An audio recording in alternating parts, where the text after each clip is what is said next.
much for joining us, Jenny. Yeah, thanks for having me. I say us, me. Yeah. I started the podcast, so for listeners and also for Jenny, who hasn't heard this. So I started the podcast because I just really like chatting to musicians about what they love. And one of the conversations I had about 3 or 4 months ago was with Nisha, who we were playing with in the jazz co-op when we did that thing at some point last year. Song service. Yeah. Was that? I feel like it was summer last year. Like it might have almost been a year, but Yeah, it was. it was definitely, COVID was still a going concern. Yeah. But I remember wearing a dress when we were rehearsing, so it must have been relatively warm. Yeah. Although I am wearing a dress today and it's not warm, so that tells us nothing. But essentially, I was chatting with Nisha, and he asked me the question, because we seem to sort of resonate oddly on a lot of things. Oddly, not agree, but we just sort of have things that we're like, oh yeah, yeah. And he asked me what if someone took something away from music, what's the thing that they would have to take away from music for you to just stop, for you to not play music anymore? And I was like, oh my god, Wow. no idea. I have no idea what is absolutely essential. But then that ended up being a big long conversation that we had in the car on the way home, actually from song service. No way. And there was like loads of things kind of came out of that. Like I think I think my own the thing that I like most about music is that it feels like a very real connection between two people, or between more than two people. Like there's moments in gigs where you're in the audience or whatever, and someone's playing and you hear something and it really connects with you, and you feel extremely connected to the performer, but then you look around and you see someone with the exact same emotion that you're feeling on their face, and you have this little like primordial moment that is beyond language. Like music is just another language, but it doesn't come with the baggage of like the words that your mother scolded you in, all of the words in English have been used at me or by me in some way, shape or form, and have tainted or at least affected my perception of them. Whereas music seems to be a little bit beyond that. There's so many ways you can reinvent it. And I think that for me is that sort of nugget of connection, that like little strand of something that connects absolutely all of us. Like we didn't, some people might say, oh, I'm not big into music, or I'm not like, I don't like the Beatles, which, to me, I still think if anytime someone says that, I'm like, oh, I can't believe that. That's not possible. Yeah. But someone could say, I don't like music, but they might have a partner that they love, and they love the sound of their voice. And that's the same thing. Like that's just noise that we all connect to. Like dance, something that everyone does, even if people don't dance. Some people like bop along, or they like to click their fingers or slap their thigh or something. And like that's just a celebration of noise. Something that we love that comes through one of our senses. And it's hearing, it's music, noise. So that was the impetus for the podcast, was that I could talk to people who I thought, I like their music, I like them as people, I want to hear what it is for them that really connects them deeply to music, and to whether it be what they do or not. Like for you're a singer songwriter, you're an educator, you've done like international collaborations, and you've also done like little gigs with me in Workman's upstairs. You've kind of done a lot of everything. But is there something, what is it that really ties you? What is it that like inspires you in music? Oof. Yeah, it's such a heavy question. Yeah. We'll start hard. Yeah. Go straight into the deep end. Yeah, I think, well, I feel like I probably have many answers that I will attempt to express. So apologies if it seems very like all over the place, but I think I think the nucleus of it for me, and I think like the origin of it for me, was always expression, because I was a really shy child, and Um, yeah, it's interesting. I love your perspective, what you said about like language and how it can affect us based on how it was used against us or how we use it. And I do I think well, let me try and stick to one trail of thought here. Yeah. But yeah, as a kid, I think when I discovered music, I discovered like what it is to feel like ecstatically joyful about something, and also how to express sadness in a way that I felt I could express it. Because I think as a kid, you know, you express an emotion, and if it's not totally accessible or acceptable in that moment, then you learn to like, oh, okay, I can't be sad in this Yeah. You situation. Or repress immediately. exactly, Yeah. yeah. So I think music became a place that I could express things, you know, and hearing people that I loved, hearing voices that I loved, hearing writers, you know, saying words that felt like they came from me, like, you know, that I was Yeah. like, they're saying exactly what I'm feeling. Yeah. I think it was really that, you know, a connection to something outside of me that seemed like it was within me. Yeah. At the same time, I think it's just like, I think how I process the world is not necessarily how what we think is like the normal way of processing the world. Nobody can see my rabbit fingers, but I'm doing the rabbit fingers. And I think music is a tool that really taught me how to navigate life in different ways, you know. Yeah.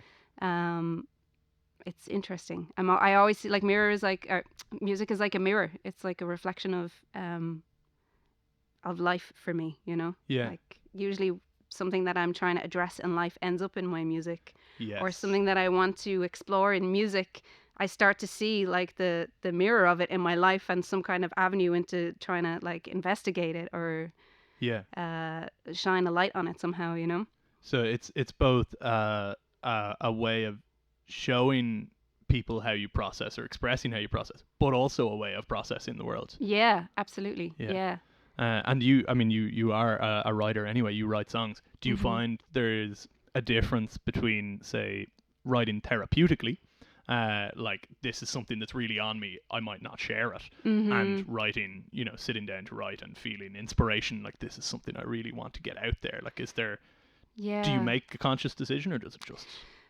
I think that I don't think I think about it in the moment. Like I'll just write whatever I feel the need to write. Yeah. Sometimes I write just as an exercise, and I'll be like picking things to like as like prompts for writing, you know? Yeah. But when I know that it's going to be a song, or it's going to be something that either I will express in some way, whether I share it or not with somebody else, or I just sing it to myself. Yeah.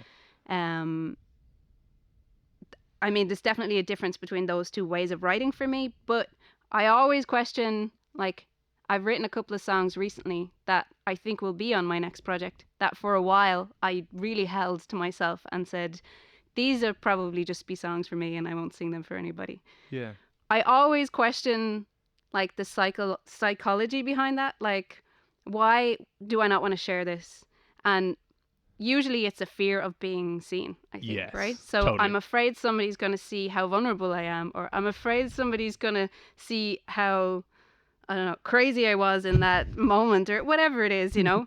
And we're always afraid of like how we're going to be perceived, which is fine. I think it's kind of human, Yeah. but it's also, I think that blocks us as well. Yeah. And if I really try to,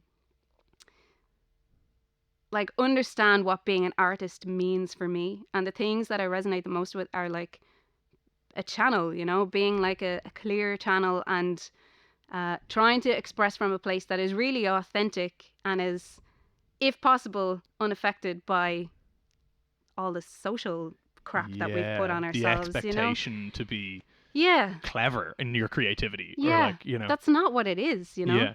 Yeah.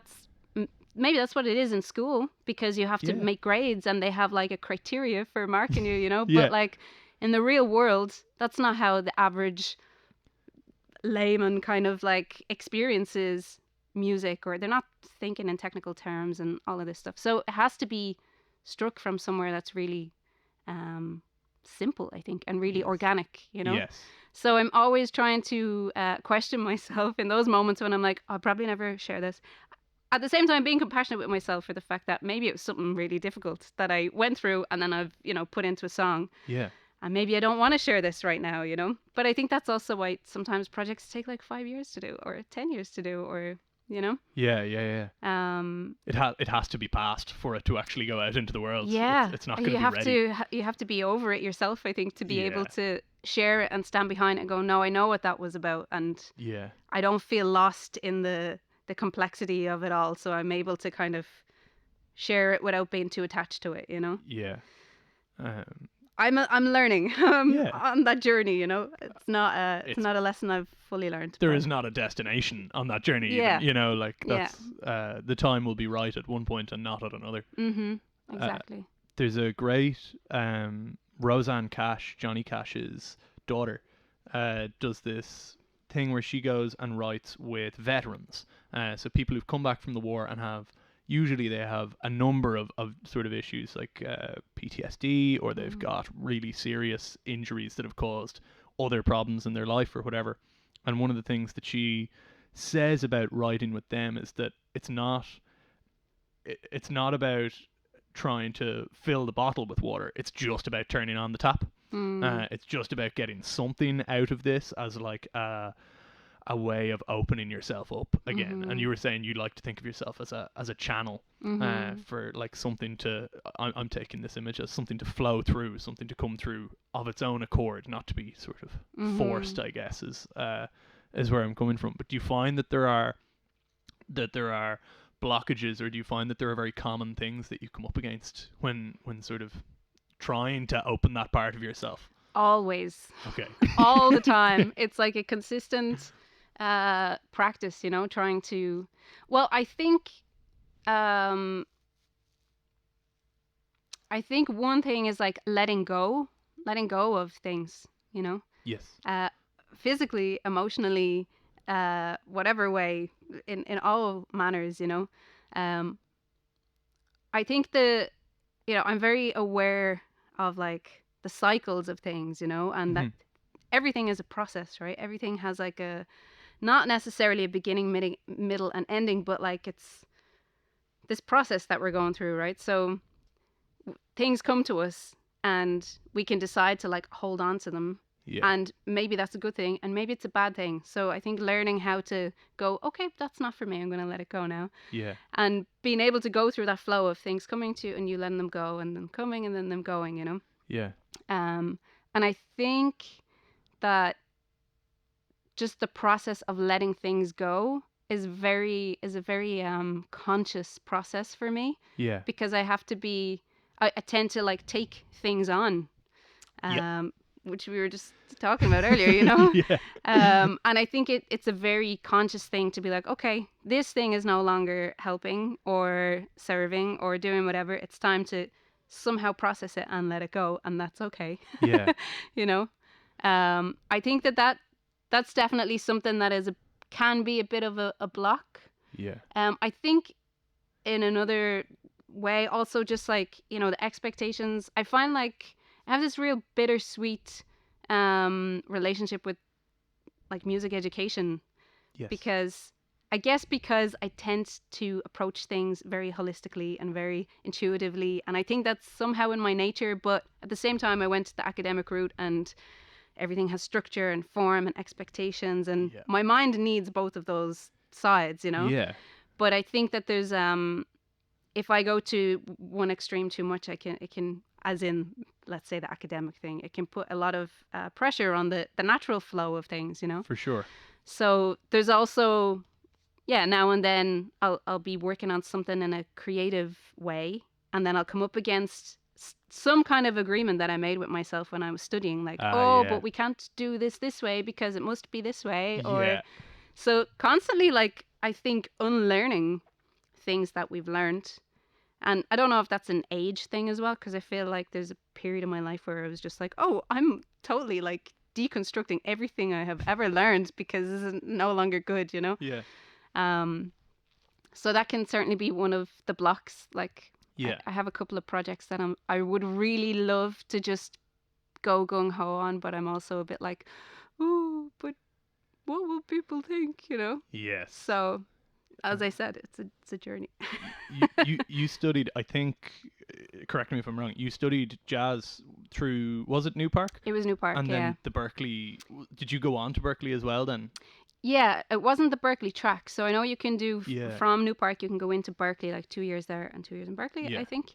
So I completed my BA in New Park, Yeah. and then I took a year out, Okay. and then I applied for the masters in Cool. Berkeley. Yeah. Okay.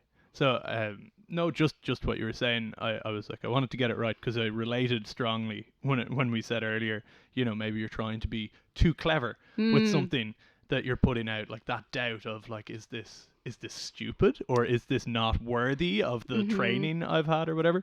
But one thing that jazz definitely drills into you early in the education system, like the way that it is taught, is that there are kind of templates or like forms, you know, here's an 32 bar AA BA, you know, it's in the key of F and it modulates to the 4, you know, like you have these kind of understandings in your head that, oh, this is how a song works. And it's certainly how that song worked, and how a lot of people used to work writing songs for Broadway, which is like where a lot of jazz came from. But it's not the only way. And some innovators, you know, like, not to turn this into a jazz chat, but some innovators, like, you know, Coltrane took it and they were like, I'm not doing that anymore. I'm just moving in thirds forever. Yeah. You know, like some people are just like, this is not how, we're not going to deal with form. Like Pharoah Sanders just got rid of it. But then you've got other people who went like very classical with it or took it their own way.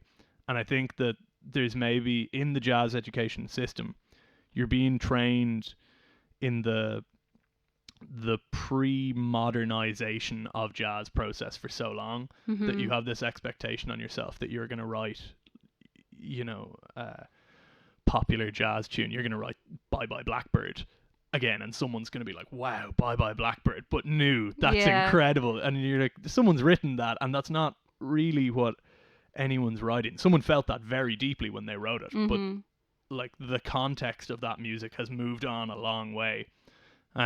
And the, what am I trying to say? The more modern musicians, I suppose, get left out in the discussion because it becomes a technical discussion of what they've done rather than an inspirational discussion or a discussion about what, you're never talking about their expression except when you talk about how someone solos. Like, wow, look at the tone that she puts on her voice there. Like, that's plaintive. Like, you might say that's pleading or that's aggressive or whatever. Like, that's kind of the only time you talk about the expression or what it means to someone, because it's such a technical music. But it's something that I think I have found, certainly coming out of that and starting to write my own stuff, that I've thought way less about, like, what key am I in, or what chord structures am I going to build here? Like, am I going to be 3 6 2 5 1 all the way back to the head or whatever? Like, that's just not in my head. It's more, where naturally does this go, and then trying to apply the process afterwards of maybe making it harmonically more correct or more recognizable or whatever, because there's also, it has to be playable. Sure. You know? That's important.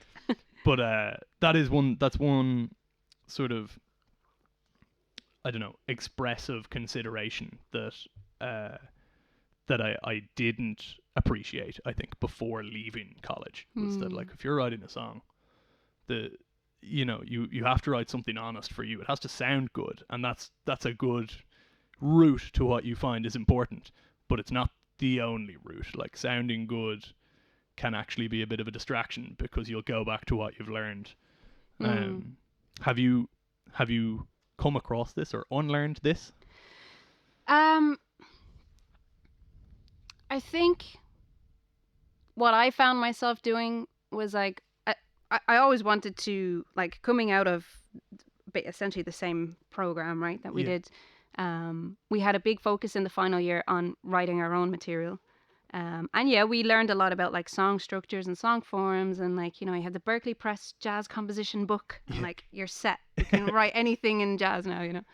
And I think that these are all great tools, and they're great structures to practice within, to exercise, and to find out if, like, just to try it and see what works, you know. Yeah. I've definitely used some of these structures in my songs, and it fits for some, and it doesn't for others, you know. Mhm. I loved in the last year when we did. I know we're not getting too deep into No, like don't the worry. whole jazz education thing, but we talked about like long form compositions and like this to me was great. Like I absolutely felt amazing when we did long form compositions Yeah. and when we did the free jazz improv class, because it was I think they were two things that were closer to innate creativity, you know. Yes. And as I say, these structures are great as like a tool, as an exercise, as something to like hone your craft, and as something to just know like, oh, I can write a song in this way and it'll sound like it's from this time or whatever. Yeah. This is all great to know. But I think I always get a kick out of what is the thing that makes me just express the innate feeling, you know, or like I wrote a long form composition called Little A Big J. It's on my first album. Yeah. And the inspiration for that was seeing my nephew and how happy he made my family when my dad was sick, you know? Yeah. It was like in a really dark time, he was like just this little bubble of joy for everybody, you know? Yeah. And that was like the inspiration for that song, you know? During that time, I definitely found myself also being like, "Ooh, I must use chords with these tensions," and "Ooh." I mean, I think over time, I definitely use all of the tools I learned. Yes. But I think I maybe think of like tension and release in terms of like storytelling now. Like, what is the story I'm trying to tell? And oh, it makes sense to have suspension here and resolution a little bit later than you expect it, or whatever the case may be. And I wouldn't have known any of that unless I went to Absolutely. study, or unless I got really, you know, into studying myself specific things. But now I find myself returning to more of like, I came from a singer-songwriter. That was like the first time I picked up the guitar. I was listening to singer-songwriters and taking inspiration from them. And, you know, the song structures are very different in that kind of music. Yeah. And I definitely find myself returning to that now, and more simple harmony and like, what can I say without overstating it, or without trying to make it fancy, you know? Yeah. Like, how can I say the thing I want to say in the simplest way? Yeah. I don't know if that answers your question. No, that does. Yeah. That's, I mean, to the extent that there is an answer to the question. Yeah, okay, cool. You know? Like, I don't think there's a final answer. Mm. And what is, if you were to look back, I guess, on like growing up and the place of music you had growing up, would singer-songwriter have been like seminal? Would that have been the intro? It's funny because I still say that, like, I never really, I guess I made the decision at a very young age that music was always going to be a part of my life, because wasn't until I was doing my master's that I was like, oh, I suppose I'm doing this music thing for real then, you know? Yeah. And I mean, I just, at like 7, I remember having a really influential teacher. Okay. And she would come in every Friday with her guitar and she'd play songs. And I remember being so excited. I'd stand up on like the chair, I'd have like on my hunkers on the chair and just be like, dancing and everything. And we learned like, you know, recorder, first instrument you learn, and guitar and keyboard. And music was just like, it was just a really fun place for me, you know? Yeah. And then my older brother was teaching himself to play the guitar. And he would have been listening to like a lot of grunge and metal. Okay. So I was hearing a lot of that. And he eventually gave me a couple of classes. And then my brother in the middle between us was listening to a lot of like R&B and like rap. And my parents were listening to like music from the 70s, anything, or 60s as well, anything from like ABBA to Marvin Gaye to like Motown, soul, all of that stuff. To be honest, I would say probably Motown, soul are where my like, and R&B is where I really resonate most, you know? Yeah. But when I started taking lessons and taking guitar, my singing teacher was encouraging me to like bring in any lyrics that I had written, because I used to write poems, but I never put them to music. Cool. So she was like encouraging me to do that. So I think around that time, that was really pivotal, because it was my first way of figuring out how I'm going to express myself Yeah. through music, you know, my own words through music. Yeah. So yeah, at that time I was definitely listening to like Bob Dylan and like Yeah. Neil Young and yeah, kind of like old school singer-songwriters, people, Norah Jones, Katie Melua, all these kind of people. Yeah. And eventually these singer-songwriters who were kind of jazz influenced, like Norah Jones, Yeah. are probably really the reason I got into, I want to see what jazz is about, like, you know. Cool. I didn't have any background in jazz whatsoever before. Yeah. Much the same as most people, I think, now who play jazz. Like, they kind of find they just want, like I think that's great that your first experience was a teacher that you loved, like someone who just played music and sang songs and encouraged the poetry, because that's, I mean, you know, education doesn't do the job for you. It just kind of directs you a little bit. Like, it's more of a rough navigational guide than actually the map, you know? So that's nice. And then, you know, like having an experience almost entirely opposite in feel, doing something like, you know, technical jazz education or whatever, but still finding the thing you love in the middle of it. Like, that's kind of, that is the absolute ideal. Yeah. Well, I lost it for a long time, I think. Fair. I definitely lost it for a long time. I think that's common too. Yeah. I've spoken to a few people who've had a similar experience. Yeah. So yeah, it's definitely, it does seem to be common. Yeah. But it's interesting as well, because I remember having a conversation with my teacher from Berkeley, my vocal teacher, Olga Roman. Okay. Amazing teacher. And she had, coming towards the end of our semester, I remember her asking, like, what are you working on in terms of your own music? Do you have something recorded?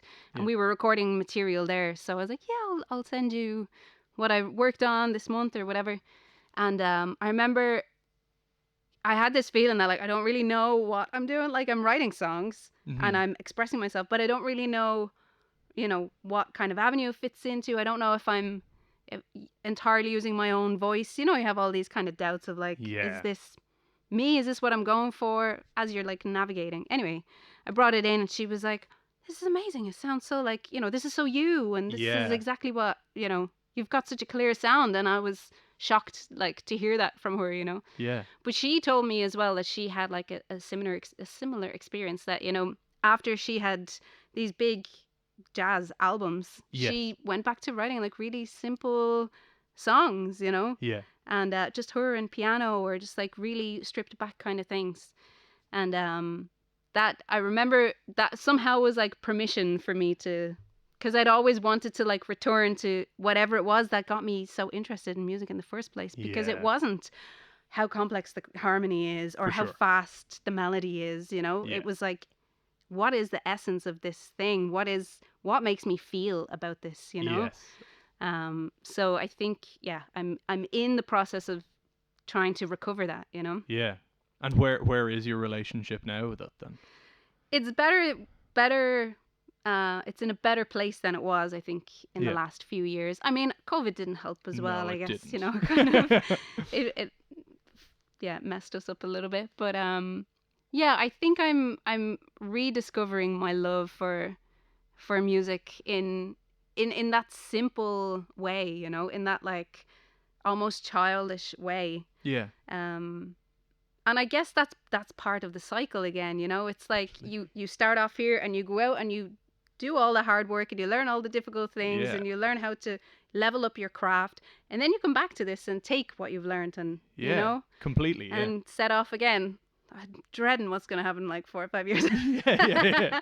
But no, it's nice to have this simple relationship with it again, you know. Like, I feel like music has been such, like, a soundtrack to my life, you know. And there's always this music from this really simple time that I end up coming back to, because it means so much. Like, I feel something from it, you know. Yeah. So yeah, I'm back there, kind of just navigating those back waters. There, but different. Yeah, exactly. Yeah. And how, I mean, you know, the worry about the 4 to 5 years, like, oh God, is this gonna happen again? Another hill to climb, you know. But what is I guess, taking into account, you know, like, here is the thing that I love most about music, like that sort of connection or that ability to express, like, and like you've clearly gotten to a point where you can express sort of, if not freely, then you can express through music, like that's comfortable at least. How do you see, and this is a really open-ended question, how do you see the future of music for you? Is it what's the love, or what's the like house on the hill sort of version of? Yeah, I think it's layered. Okay. I think on like the very simple level, um, music, like music is sort of meditation for me as well. Like even like practicing long notes, or Yeah. like I love like drone music, and I have like singing bowls, and I like that Cool. it's part of like this kind of practice of just mindfulness and space, and it's vibration, right? It's Yeah. the basis of everything. Completely. Yeah. It comes from nothing and Yeah. everything at the same time. Yeah. So to me, that's what it is. Like Yeah. this retreat that I mentioned. Yeah. We used music as like a way to kind of navigate this like artistic workshop that my friend was doing. So she was doing like intuitive painting. Yeah. I love all of this. I love that sound can accompany that and somehow influence how you're feeling, Absolutely. I really, yeah, just the whole, it's vibration. It's so simple. But Yeah. I think that I would like to explore that a little bit more and get more comfortable in that kind of space, performing in that space, because I was like improvising on the guitar in that kind of space, which is new for me. Okay.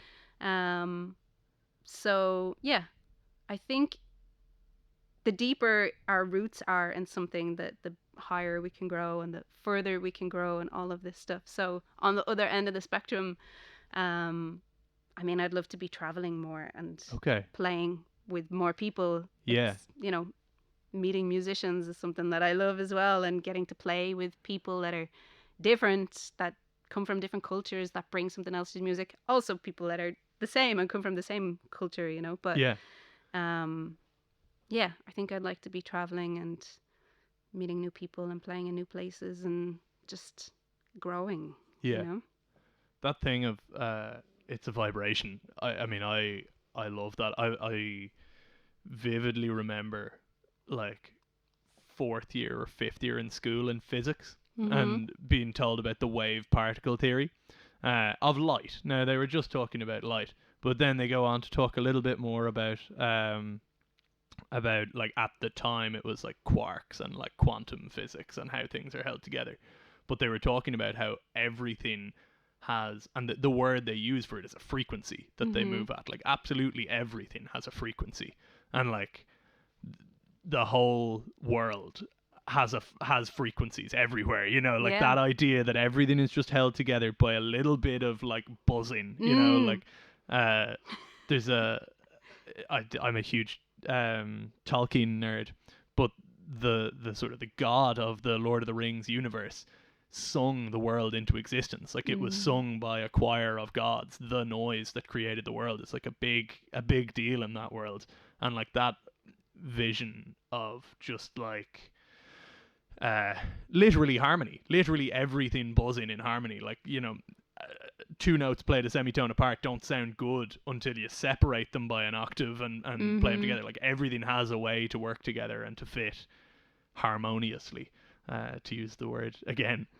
But that kind of, that sort of vision of it pervading your whole life in some way, whether it be like, this is my meditation, and there is no clear dividing line between the end of my meditation and here's the stuff I'm writing to go play, to go perform, or to earn money with. Like here's some production music I made just for a soundtrack or something. Like the running through it, there is a love somewhere that connects all of it, is the thing that I that I really vibe with. But we're close to time. Okay. But have you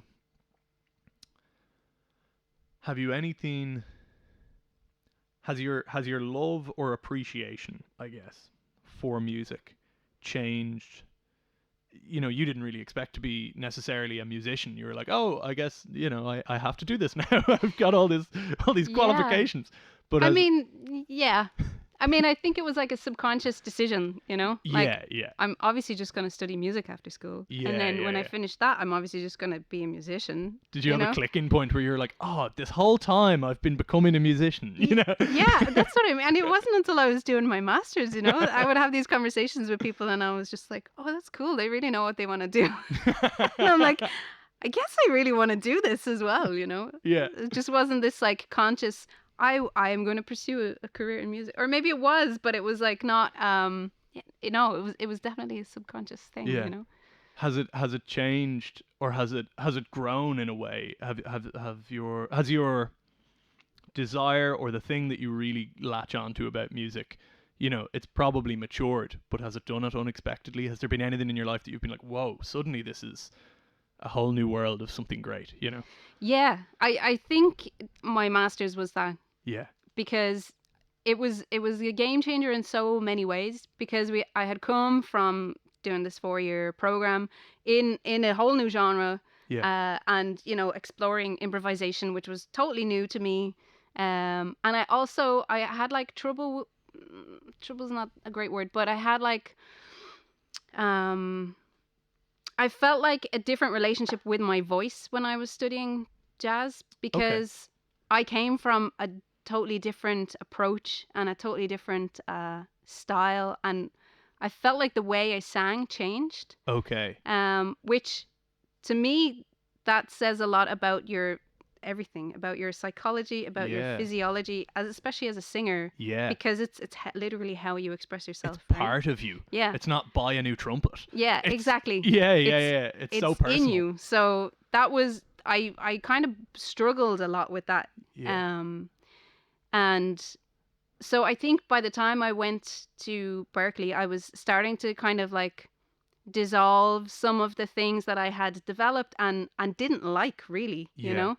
and was trying to find this version of myself that had come into this program with a lot more confidence, with a lot more Yeah. power, and I was trying to like, yeah, just to refine that, and going there and just having this experience. That what was great about that program was that it was kind of genre neutral, Okay, like there were yeah. definitely, I took an improv class with this great jazz saxophone player, Perico Sambayat, and I studied some piano with this other great jazz saxophone player, and obviously my vocal teacher was a jazz singer, but it was kind of it was like an artist-centered program, so Yes. people came from classical music and that was their focus and that's how they were guided, and people came from a pop background and that was their focus and that's again how they were guided.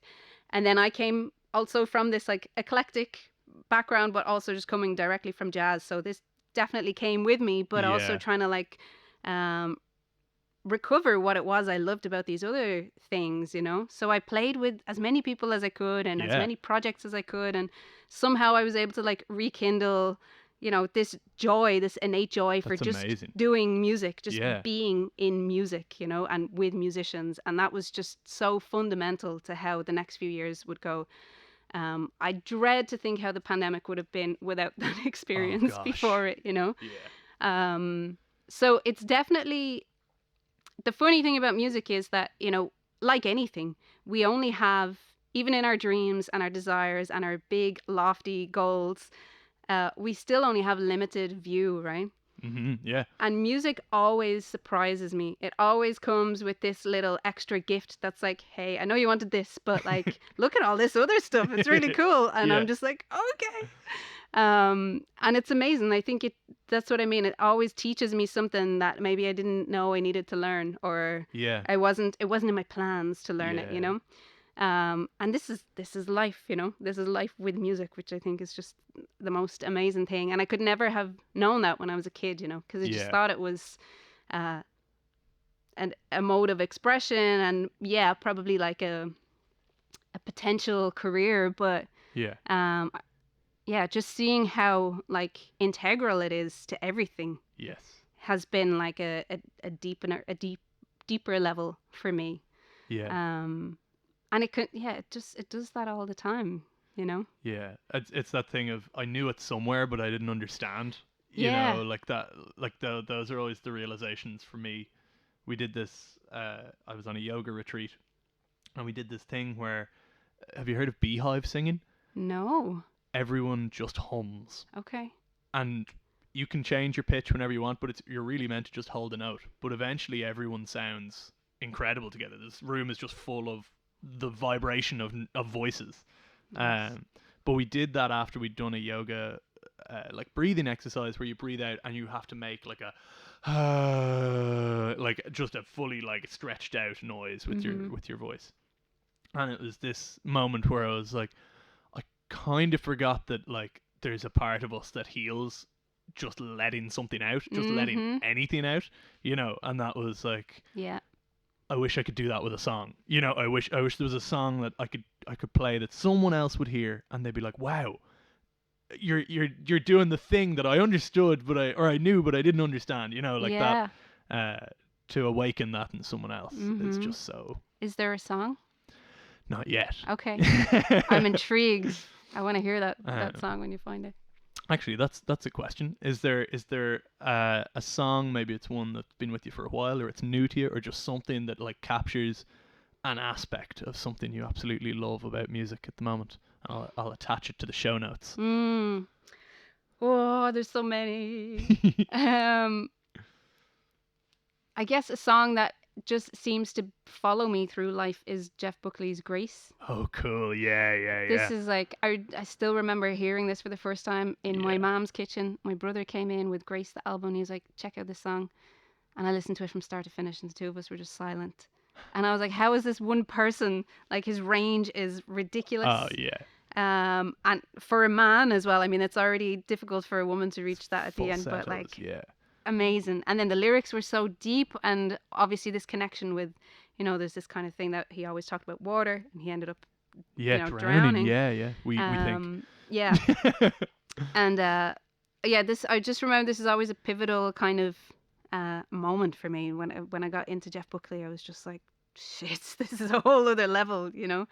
I'd been listening to singer-songwriters, which I learned so much from, but then Jeff Buckley kind of came out of nowhere, and I was like, this is amazing. You know, it just had so much kind of more of what I didn't know I needed, you know. Absolutely, yeah. And I sang that song as my audition into Berkeley, actually. No way. Yeah, and I have a tattoo on my back of like one of the lines from Grace. Incredible. It just keeps coming back. Yeah. And anytime we have like a family gathering, me and my brother have the guitars out, and we'll give Grace a bash, you know. Yeah. Fair. Yeah.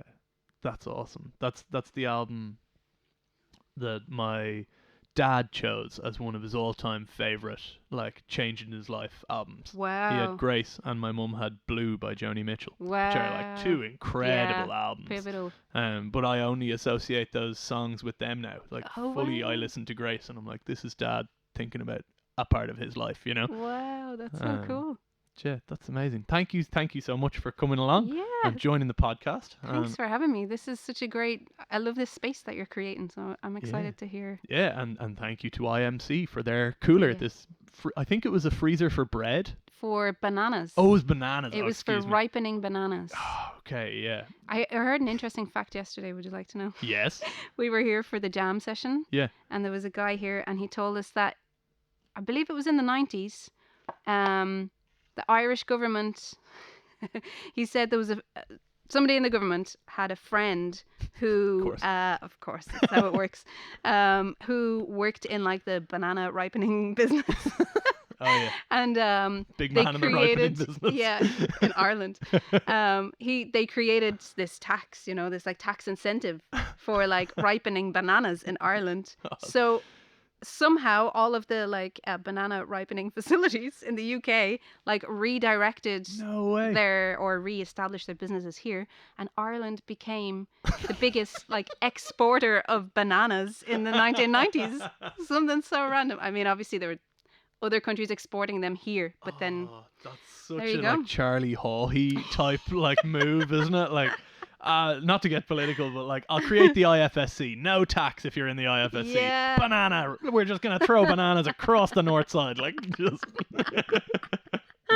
that's brilliant. There you go. Look, that's a great fact to end with. Thank you again so much for coming along. It's been a pleasure. Yeah, my pleasure. I just want to thank Jenny McMahon for joining me for that episode. She was a wonderful first guest. Very lucky to have her. And I hope you guys enjoyed. If you did, give it an old share or just let me know, and I'd be happy to hear from you. So between now and then, be good. Tudo E Som.